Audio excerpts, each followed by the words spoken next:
1, 2, Where do you need 3, us? 4, Okay, 5, Matt, I'm gonna have you 6, take 7, over 8, compressions 9, opposite of 10, her. 11, Chris, I'm gonna have you 12, take over 13, ventilations, 14, okay? 15. You got 15 seconds, Greg. Okay, we're gonna charge the monitor. 4, Take over. 6, 7, 8, 9, 10, 11, 12. Okay, charging the monitor. We still have VFib on the monitor. I'm clear, we're all clear. Shocking, back on the chest. 2, 3, 4, 5, Okay. 6, 7. Ms. Mitchell, right now what we're doing for Elena is we're doing compressions, we're breathing for her, we're giving her medication, okay? I've shocked her twice now. Okay, I'm gonna give her another medication, and I'm gonna give her another medication after that. We're doing everything we can for her, okay? All right, hang in there. Do you wanna stay in here, or do you wanna go sit in another room? I'm not leaving her. You're more than welcome. I want you to see everything we're doing for her, okay? All right, we're gonna take good care of her. 3, 4, 5. Greg, we're coming up on an odd minute. We're 30 seconds away from our next medication dose. Great, thanks. Okay, amiodarone is 2.7 milliliters. I'm gonna deliver that. Chris, are you having any issues bagging or delivering a seal? No. Okay, great. We'll intubate her if we need to in just a minute. All right, Greg, we have the rhythm check in 15 seconds. Great, same as last time, guys. Jen, you pick up the compressions after that shock. We've delivered 3 shocks. We've given 2 epis, and we're about to give that amiodarone. Any other ideas, suggestions? Did we check a sugar? We can do that, and let's consider our H's and T's.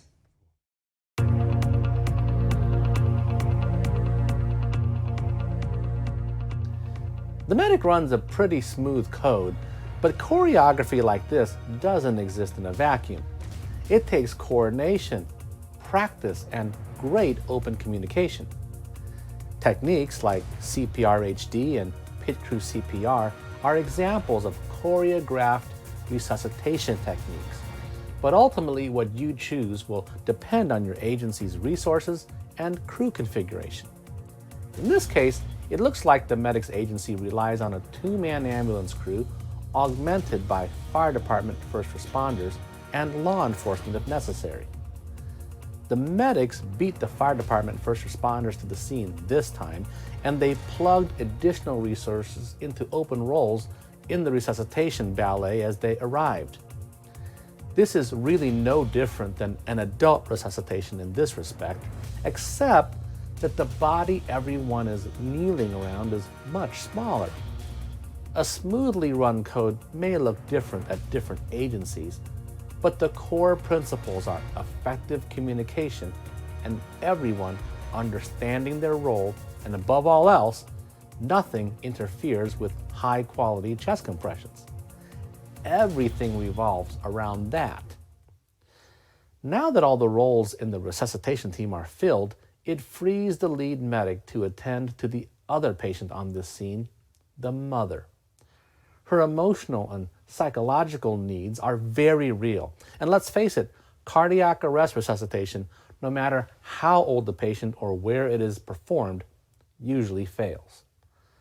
The lead medic can question her more intensively about arrest events, downtime, the child's medical history, and so forth, while providing emotional support to her and preparing her for the steps to come. Such information is invaluable in a resuscitation.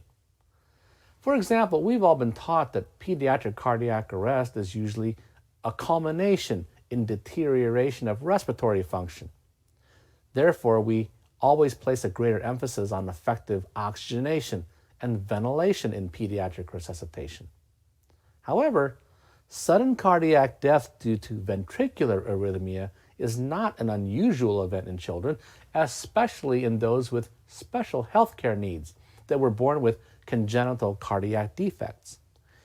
These children need prompt defibrillation and effective CPR, just like an adult, rather than a greater focus on airway and oxygenation like we'd expect in most pediatric arrests.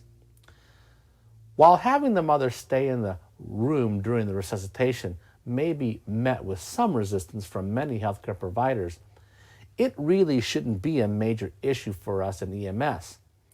After all, how often do we work patients in a sterile room with only the resuscitation team present? More often, we're performing a resuscitation on a living room floor with family members looking on. There is research to indicate that most families want the option to stay with their loved ones during resuscitation, and that witnessing a resuscitation has, at worst, a neutral effect on their mental and emotional health.